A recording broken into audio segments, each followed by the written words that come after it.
இப்போ டிஎன்பிஎஸ்சிக்கு படிச்சுட்டு இருக்கிற நிறைய பேருக்கு இருக்கக்கூடிய பிரச்சனை என்ன அப்படின்னா, எவ்வளோ நேரம் படிக்கணும் அப்படிங்கிறதுல வந்து கன்ஃபியூஸ் ஆயிடுறாங்க. எவ்வளோ நேரம் படிக்கணும், எப்படி படிக்கணும் அப்படிங்கிறதுல. ஸோ வந்து பார்த்தீங்கன்னா, நம்ம இங்கே வந்து ஸ்டடி பிளான் வந்து கொடுத்துருக்குறோம். ஸோ இந்த ஸ்டடி பிளான் வந்து என்னுடைய டிஎன்பிஎஸ்சி கரியரில் எனக்கு ரொம்பவே ஹெல்ப்ஃபுல்லாக இருந்துச்சு. ஆக்சுவலாக இந்த ஸ்டடி பிளான் பார்த்தீங்க அப்படின்னா, ஒரு 9 ஹவர்ஸுக்கான ஒரு ஸ்டடி பிளான் தான் இது. 9 மணி நேரத்துக்கான ஸ்டடி பிளான். நிறைய பேர் சொல்லுவாங்க 12 மணி நேரம் படிக்கணும், 14 மணி நேரம் படிக்கணும் அப்படின்னு சொல்லிட்டு. ஆக்சுவலாக வந்து ரியாலிட்டியில் அது வந்து ரொம்பவே பாசிபிள் கம்மி தான். ஏன்னா அந்த மாதிரி படிக்கிறவங்க ரொம்ப ரேராக சில பேர் தான் இருப்பாங்க. அதை அவங்க சொல்கிற மாதிரி 14 மணி நேரம் படித்தாங்க அப்படின்னு பார்த்தீங்கன்னா, ஒரு நாள் 2 நாள் படிக்கலாம், 3 நாள் படிக்கலாம். பட் அதுக்கடுத்து ரொம்ப நாள் படிக்க முடியாமல் போயிடும், ரொம்ப டயர்டாகிடும், நமக்கு வெக்ஸ் ஆகிடும். ஸோ அந்த மாதிரி இல்லாமல் இந்த 9 மணி நேரம் அப்படிங்கிறத வந்து ரெகுலராக நம்ம ஃபாலோ பண்ணோம் அப்படின்னாலே வந்து ரொம்ப நல்லா ஸ்கோர் பண்ண முடியும். அதே நேரத்தில் நம்ம படிக்கிறத ரொம்ப பிடிச்சும் படிக்கிறதுக்கான ஒரு பிளான் தான் இது. இதில் பார்த்தீங்கன்னா உங்களுக்கு காலையில் 6 மணிலேருந்து நைட்டு ஒரு 10:30 வரைக்கும் உங்களுக்கு வந்து ஒரு பிளான் கொடுத்துருக்குறோம். ஸோ ப்ராப்பரான ஸ்லீப்பிங் டைம் கரெக்டாக ஒரு 8 மணி நேரம் தூக்கத்தோட கரெக்டான ஒரு பிளான் கொடுத்துருக்குறோம். ஸோ இந்த பிளானை நீங்கள் கரெக்டாக ஃபாலோ பண்ணீங்க அப்படின்னாலே உங்களால் கண்டிப்பாக வந்து ஈஸியாக வந்து டிஎன்பிஎஸ்சி வந்து ஈஸியாக கிராக் பண்ண முடியும். காலையில் 6 மணிக்கு நீங்கள் எந்திரிச்சிங்கன்னா 6:30 வரைக்கும் உங்களுக்கு ரிஃப்ரெஷ் டைம் இருக்குது. அதுக்கப்புறம் 6 to 7:30 கரெக்டாக ஒரு 1 ஹவர் நீங்கள் படிக்கிறீங்க. அப்புறம் 7:30 to 8 மணி அரை மணி நேரம் ரெஸ்ட் இருக்குது.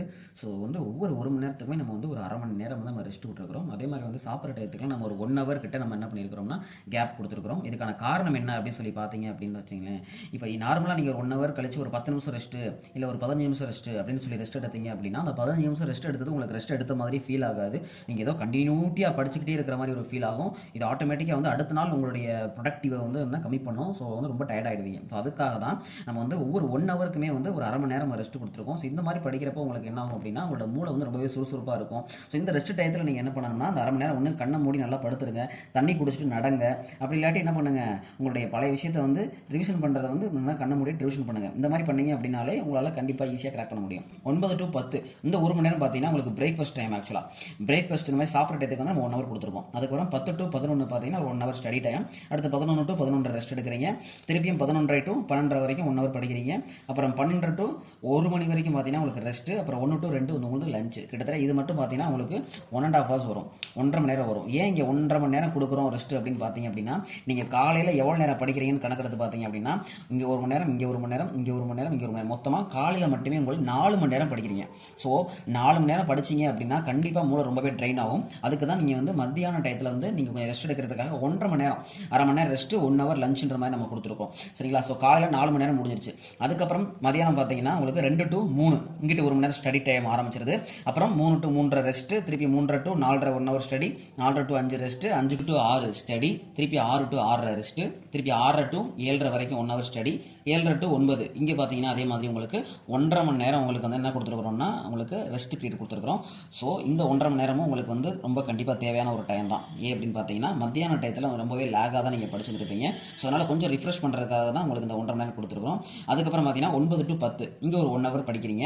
அதுக்கப்புறம் 10 to 10:30 வந்து அரை மணி நேரம் உங்களுக்கு அடுத்த நாள் நீங்கள் என்ன படிக்கணுங்கிறத பிளான் பண்ணுறீங்க. ஸோ இதுதான் வந்து ஒரு ப்ராப்பரான பிளான். ஆக்சுவலாக 9 மணி நேரம்க்கான ஒரு பிளான் இது. இந்த 9 மணி நேரத்தில் என்ன படிக்கணும் அப்படின்னு சொல்லி கேட்டிங்க அப்படின்னா, ஒரு வழி நீங்கள் குரூப் 4 படிக்கிறதா இருந்தீங்க அப்படின்னா, தமிழுக்கு வந்து கண்டிப்பாக 3லேருந்து 4 மணி நேரம் நீங்கள் ஒதுக்கி ஆகணும். மேக்ஸாக இருந்துச்சு அப்படின்னாக்கா உங்களுக்கு 2 மணி நேரம் ஒதுக்கி ஆகணும். அதே மாதிரி ஜிகேக்கு ஒரு 3 மணி நேரம் ஒதுக்கி ஆகணும். ஸோ இதை கால்குலேட் பண்ணிங்க அப்படின்னா உங்களுக்கு ஒரு 9 மணி நேரம் கிடைக்கும். ஸோ இதுவே குரூப் 1 படிக்கிறீங்க அப்படின்னா, இந்த 3லேருந்து 4 மணி நேரம் அப்படிங்கிறதையுமே நீங்கள் என்ன பண்ணிக்கலாம்னா ஜிகே கூட ஒன்றா சேர்த்துக்கலாம். ஜிகே கூட ஒன்றா சேர்த்துக்கிட்டு நீங்கள் படிச்சிங்க அப்படின்னா அந்த 9 மணி நேரம் அப்படிங்கிறது வந்து கம்ப்ளீட் ஆகும். எந்த நேரத்தில் என்ன படிக்கணும் அப்படிங்கிறத நீங்கள் தான் முடிவு பண்ணணும். ஆக்சுவலாக ஏன்னா இப்போ தமிழ் நம்ம ஒரு 4 மணி நேரம் கொடுத்துருக்கோம் அப்படின்னா, இந்த 4 மணி நேரம் அப்படிங்கிறத வந்து நீங்கள் காலையிலையும் படிக்கலாம், மத்தியானம் படிக்கலாம், ஏன் ஈவினிங் கூட படிக்கலாம். ஆக்சுவலாக அந்த 4 மணி நேரத்தையும் நீங்கள் ஒன்றாவும் படிக்கலாம், பிரிச்சும் படிக்கலாம். காலையில் ஒரு 2 மணி நேரம் படிச்சுட்டு திருப்பியும் தமிழ் சாயங்காலம் ஒரு 2 மணி நேரம் படிக்கலாம். இந்த மேக்ஸ் அப்படிங்கிறத நீங்கள் காலையிலையும் போட்டு பார்க்கலாம், இல்லை மதியமும் போட்டு பார்க்கலாம். காலையில் நீங்கள் எந்திரிச்சோடனே ஒரு 2 ஹவர்ஸ் நான் மேக்ஸ் போட்டு பார்த்தா கரெக்டாக இருக்கும், மூளைக்கு ஃப்ரெஷ்ஷாக இருக்கும் அப்படின்னா நீங்கள் கண்டிப்பாக காலையில் மேக்ஸ் போட்டு பாருங்கள். அப்படி இல்லாட்டி அது மத்தியானம் மேக்ஸ் போட்டு பார்க்கலாம். நீங்கள் இந்த 2 டயத்தை யூஸ் பண்ணிக்கலாம் நீங்கள் ரொம்பவே.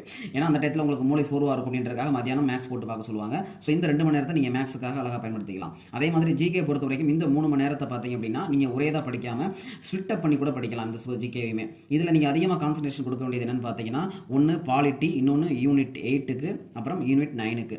ஸோ இப்படி நீங்கள் இந்த 3 மணி நேரத்தையே 1 ஹவர் 1 ஹவர் 1 ஹவர்ன்ற மாதிரி பிரித்து படிச்சிங்க அப்படின்னா இன்னும் உங்களுக்கு ஈஸியாக இருக்கும். இந்த ஸ்டடி ஹவர்ஸ் போக நீங்கள் என்ன பண்ணணும்னா டெஸ்ட்டுக்கு அப்படின்னு சொல்லிட்டு வாரத்தில் கண்டிப்பாக ஒரு 2 நாளாவது நீங்கள் டெஸ்ட்டுக்குன்னு சொல்லி தனியாக ஒதுக்கணும். சொல்லப்போனால் நீங்கள் நல்லா படிச்சிட்டிங்க, ஒரு 3 மந்த்ஸ் நீங்கள் படித்து கிராஸ் பண்ணிட்டீங்க அப்படின்னா 3 மாதத்துக்கு அப்புறமா நீங்கள் டெய்லி உங்களை நீங்களே எவாலுவேட் பண்ண ஆரம்பிங்க.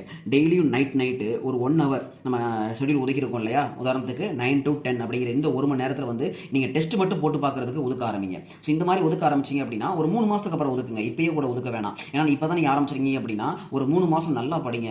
அதுக்கப்புறம் என்ன பண்ணுறீங்கன்னா டெய்லியும் நைட்டு ஒரு 9 to 10 இதை நீங்கள் வந்து ஆன்லைன் டெஸ்ட்டாக போட்டு பார்க்கலாம். அப்படி இல்லாட்டி வந்து எதனா பிடிஎஃப் வந்து எடுத்து பார்த்து அதை நீங்கள் ஒரு டெஸ்ட்டாக போட்டு பார்க்கலாம். ப்ரீ பிளான்டு பண்ணாமல் சும்மா 9 to 10 மணிக்கு நம்ம ஒரு டெஸ்ட் போகிறோம் அப்படின்ற மாதிரி முடிவு பண்ணிக்கோங்க. அது தமிழ் டெஸ்ட்டாக இருக்கலாம், இல்லை மேக்ஸ் டெஸ்ட்டாக இருக்கலாம். ஸோ என்ன ஒரு டெஸ்ட்டாக வேணா இருக்கலாம். அதை நீங்கள் வந்து ஆன்லைனில் வந்து ஒரு பிடிஎஃப் வந்து முன்னாடி டவுன்லோட் பண்ணி வச்சுக்கோங்க. இந்த மாதிரி வந்து நம்ம தமிழ் டெஸ்ட் போட போகிறோம், இன்றைக்கி வந்து 6வது தமிழ் டெஸ்ட் போட போகிறோம், நாளைக்கு 7வது தமிழ் டெஸ்ட் போட போகிறோம் அப்படிங்கிற மாதிரி நீங்களே முடிவு பண்ணிக்கிட்டு டெய்லியும் டெஸ்ட் போட ஆரம்பிங்க. இல்லாட்டி ஒரு நாள் விட்டு ஒரு நாள் டெஸ்ட் போடுங்க. இது எப்போ நீங்கள் பண்ணணும் அப்படின்னா ஒரு 3 மாதம் நீ வந்து உங்களை நீங்களே வந்து படித்து உங்களுக்கு ஒரு நம்பிக்கை வந்ததுக்கு அப்புறமா பண்ணுங்க. ஆனால் 3 மாதம் நீங்கள் உழைப்பு நல்லா கொடுத்துருந்தீங்கன்னா கண்டிப்பாக உங்களுக்கு அந்த நம்பிக்கை வந்துடும், நீங்களே டெஸ்ட் போட ஆரம்பிச்சிருவீங்க. ஸோ இந்த ஸ்டடி பிளானை நீங்கள் உங்களுடைய ஹாலில் உங்கள் கண்ணுக்கு முன்னாடி தெரிகிற மாதிரி என்ன பண்ணுங்கன்னா மேலே ஒட்டிக்கங்க. அப்போனா தான் உங்களுக்கு எவ்வளோ நேரம் படிக்கிறோம், எவ்வளோ நேரம் ரெஸ்ட் எடுக்கிறோங்கிறது தெரியும். ஒவ்வொரு அரை மணி நேரத்துக்கு ஒரு வாட்டியும் நீங்கள் டைம் வாட்சை வந்து பார்த்துக்கிட்டே இருங்க. அப்போ தான் நீங்கள் ஒவ்வொரு நாளும் உங்களை நீங்களே மெருகேற்றிக்கிட்டு இருக்க முடியும். டைம் போய்கிட்டு இருக்கு அப்படிங்கிற அந்த பதட்டம் உங்களுக்குள்ள உருவாகும். ரொம்ப ரிலாக்ஸாகவே படிங்க, அதுக்காக ரொம்ப பதட்டப்பட வேணாம். நம்ம எவ்வளோ நேரம் படிக்கிறோங்கிறத தெரிஞ்சுக்கிறதுக்கு அடிக்கடி நீங்கள் வந்து கடிகாரத்தை பார்த்துக்கணும். நம்ம பிளான் படி தான் போகிறோமா அப்படிங்கிறத உங்களை நீங்களே எவாலுவேட் பண்ணிக்கோங்க. ஒரு மணி நேரத்துக்கு ஒரு வாட்டி, ஒரு அரை மணி நேரத்துக்கு ஒரு வாட்டி நம்ம பிளானை அடிக்கடி நீங்கள் பார்த்துக்கிட்டே இருங்க. ஒரு 6 மணி ஆயிடுச்சா, சரி 6:30க்குள்ள ரெஃப்ரெஷ் ஆகிட்டோமா, காலையில் எந்திரிங்க, இன்னைக்கு காலையில் எந்திரிக்கிறோம் 6:30க்குள்ள நம்ம ரெஃப்ரெஷ் ஆகிட்டோமா, 6:30க்கெலாம் படிக்க உட்காந்துட்டோமா, 6:30 to 7:30 அது வந்து நீங்கள் பாதி படிச்சிருந்தாலும் சரி, முழுசாக படிச்சிருந்தாலும் சரி, இல்லை சார் நான் வந்து 7:30 வரைக்கும் படிக்கலாம்னு பார்த்தேன், ஆனால் இன்னும் கண்டென்ட் நிறைய இருக்குது, அதனால் இன்னும் ஒரு அரை மணி நேரம் சேர்த்து படிக்கிறேன். அந்த மாதிரி தப்பு மட்டும் பண்ணாதீங்க. உங்களுடைய ஸ்டடி ஹவர்ஸ் பிளான் என்னவோ அதுபடியே போங்க. நீங்கள் வந்து 1 மணி நேரம்னா 1 மணி நேரம் மட்டுமே படிங்க, நிப்பாட்டிடுங்க, புக்கை மூடி வச்சிருங்க. அந்த 7:30 to 8 ரெஸ்ட் எடுங்க. திருப்பியும் எதில் நிப்பாட்டினீங்களோ அந்த பக்கத்தில் இருந்து திருப்பி படிக்க ஆரம்பிங்க. உதாரணத்துக்கு நீங்கள் ஜிகே படிச்சுட்டு இருக்கீங்க, ஜிகேல ஹிஸ்ட்ரிலாம் பார்த்தீங்கன்னா காந்தி காலகட்டம்னு ஒரு பாடம் இருக்கும். அந்த பாடம்லாம் கிட்டத்தட்ட ஒரு 30 பக்கம் இருக்கும். அந்த 30 பக்கத்தையும் ஒரேடியாக படிக்க முடியுமான்னா கண்டிப்பாக முடியாது.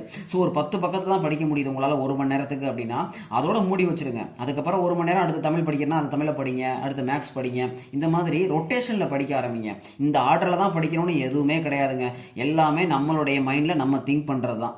இந்த 9 மணி நேரம் ஸ்டடி பிளான் மட்டும் பத்தாது, எனக்கு வந்து ஒவ்வொரு மணி நேரத்துக்கும் என்ன படிக்கணுன்ற டீட்டெயில் எனக்கு ரிவ்யூ கொடுங்க அப்படின்னு ஆசைப்பட்றீங்களா? அப்படி இல்லாட்டி நான் ஹவுஸ் ஒய்ஃபாக இருக்கேன் சார், நான் வந்து ஒர்க் பண்ணிகிட்டே படிக்கிறேன், எங்களுக்கு ஒரு ஸ்டடி பிளான் தனியாக கொடுங்க அப்படின்னு ஆசைப்பட்றீங்களா? இந்த மாதிரி என்ன ஒரு தேவை இருந்தாலும் தயங்காமல் நீங்கள் வந்து கமெண்டில் வந்து சொல்லுங்கள். அதுக்கான சொல்யூஷன் நம்ம அடுத்தடுத்த வீடியோவில் நம்ம கண்டிப்பாக சொல்லலாம். ஸோ வரக்கூடிய குரூப் 4 குரூப் 1க்கு அடுத்தடுத்து நம்ம வந்து டாபிக் வைஸாக தனித்தனியாக நம்ம வீடியோ போட போகிறோம். கண்டிப்பாக வாட்ச் பண்ணுங்கள், சப்ஸ்கிரைப் பண்ணுங்கள், ஃபாலோ பண்ணுங்கள். தேங்க்யூ.